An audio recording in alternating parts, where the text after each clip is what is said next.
Another day, another story. Prithviraj Chauhan history. Fast facts. Birth, circa 1166 CE. Place of birth, Gujarat. Death, 1192 CE. Place of death, Ajmer. Children, Govindaraja IV. Dynasty, Shahamanas of Shakambari. Father, Samshvara. Mother, Karpura Devi. Regnal name, Prithviraja III. Prithviraja III, famous as Prithviraj Chauhan, was one of the greatest Rajput rulers. He controlled many parts of the present-day Rajasthan, Haryana, Delhi, Uttar Pradesh, and Madhya Pradesh. Known for his valor, Prithviraj Chauhan is often praised as a brave Indian king, who stood up against the invasion of Muslim rulers.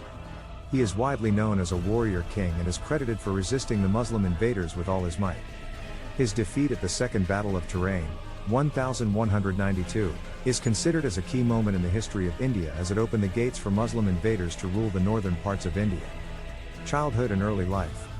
According to the famous eulogistic Sanskrit poem, Prithviraja Vijaya, Prithviraja III was born on the 12th day of Jaishtha, which is the second month of the Hindu calendar, and corresponds to May to June of the Gregorian calendar.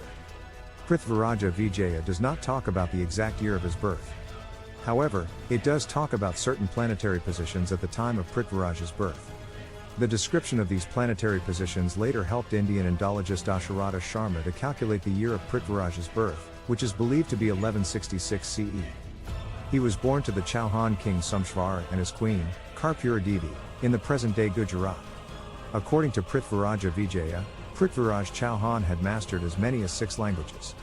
Another eulogistic poem, Prithviraj Raso, claims that Prithviraj was well versed in many subjects, including mathematics, medicine, history, military, philosophy, painting, and theology.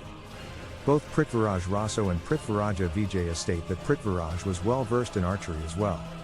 Other medieval biographies also suggest that Prithviraj Chauhan was educated well and was an intelligent boy right from his childhood. They also state that as a kid, Prithviraj displayed keen interest in warfare and was hence able to quickly learn some of the most difficult military skills quite early. Coronation and early reign. Prithviraj ascended the throne when he was just 11 years old after the death of his father, Samshvara, in 1177 CE. At the time of his coronation, the young ruler had inherited a kingdom that extended from Stanvishvara in the north to Mewar in the south. Since Prithviraj was still a minor when he ascended the throne, his mother, Karpura Devi, was made as regent. Karpura Devi, who was assisted by a regency council, managed the administration of the kingdom during Prithviraj's early years as the king. During Prithviraj's early reign, the young king was assisted by a couple of ministers, who find mention in Prithviraja Vijaya. The poem states that Chief Minister Kadam Bhavasa was an able administrator, who was devoted to the king. It also states that Kadam Bhavasa played an important role in many of Prithviraj's victories during the early years of his reign. Another important minister who served in the court of Prithviraj during this time was Bhuvanaya Kamala, a paternal uncle of Karpura Devi. Prithviraja Vijaya describes Bhuvanaya Kamala as a valiant general. Conflicts with Hindu rulers. Soon after assuming complete control of the administration, in 1180, Prithviraj Chauhan was challenged by many Hindu rulers, who tried to exert their influence over the Shahmana dynasty. Some of these rulers who came in conflict with Prithviraj are mentioned below. Nagarjuna was Prithviraj's cousin and had revolted against the coronation of Prithviraj Chauhan. In an attempt to seek revenge and to flaunt his authority over the kingdom, Nagarjuna had captured the fort of Udapura. Prithviraj proved his military prowess by besieging Udapura. It was among the earliest military achievements of Prithviraj. Badanakas, after suppressing his cousin Nagarjuna's revolt, Prithviraj turned towards the neighboring kingdom of the Badanakas. Since Badanakas often posed the threat of capturing the area around present-day Delhi, which belonged to Shahmana dynasty, Prithviraj decided to annihilate the nearby kingdom. Shandalus of Jajakabukchi. According to certain inscriptions in Madanpur, Prithviraj defeated Paramardi, a powerful Shandala king, in 1182 CE. Prithviraj's victory against the Shandalus increased the number of his enemies and also forced the Shandalus to join forces with the Gahadavalas. Chalukyas of Gujarat.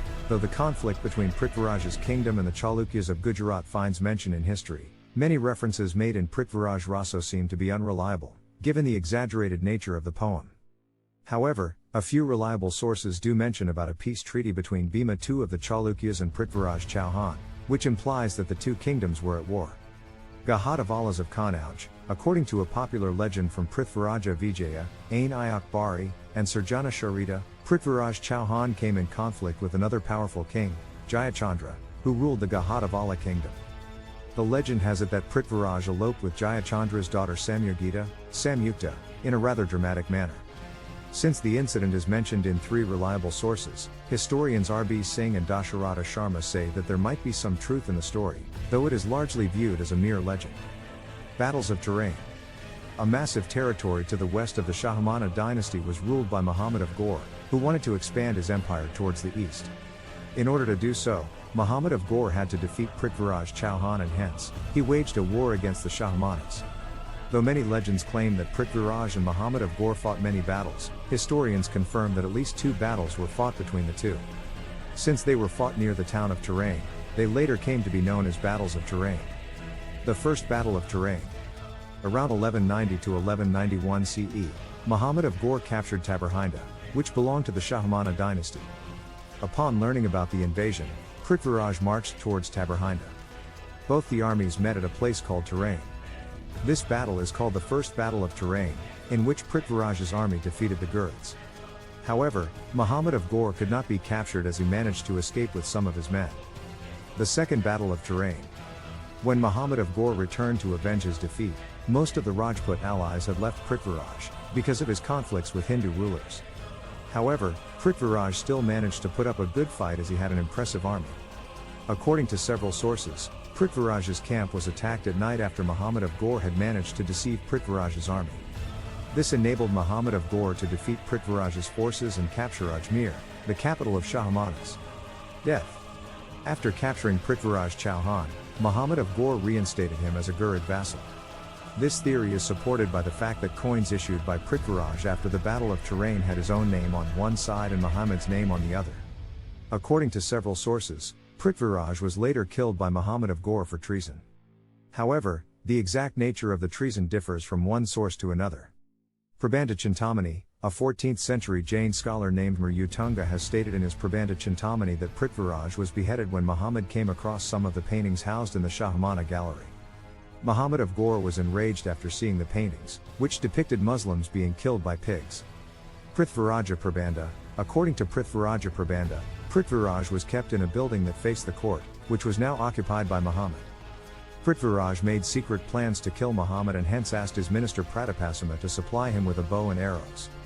Though the minister gave Prithviraj what he had asked for, he also informed Muhammad about Prithviraj's secret plan. Prithviraj was then thrown into a pit and was stoned to death. Hamira Mahakavya. According to this source, Prithviraj refused to eat after his defeat, which ultimately led to his death. Various other sources state that Prithviraj was killed immediately after his defeat. According to Varuda Vidivivansa, the legendary Indian king was killed on the battlefield. Legacy. At its peak, the empire of Prithviraj Chauhan extended from the foothills of the Himalayan in the north to the foothills of Mount Abu in the south. From east to west, his empire extended from Betwa River to Sutlej River. This implies that his empire included present-day Rajasthan, western Uttar Pradesh, northern Madhya Pradesh, and southern Punjab. After his demise, Prithviraj Chauhan was largely portrayed as a powerful Hindu king, who was successful in keeping the Muslim invaders at bay for many years. He is also often portrayed as a symbol of Indian power before the beginning of the Islamic rule in medieval India. Prithviraj Chauhan's heroic achievements have been portrayed in a number of Indian films and television series, such as Samrat Prithviraj Chauhan and Veer Yodha Prithviraj Chauhan. There are many memorials in Ajmer, Delhi, and other places that honor the chivalrous Rajput ruler. Thanks for watching. Subscribe this channel.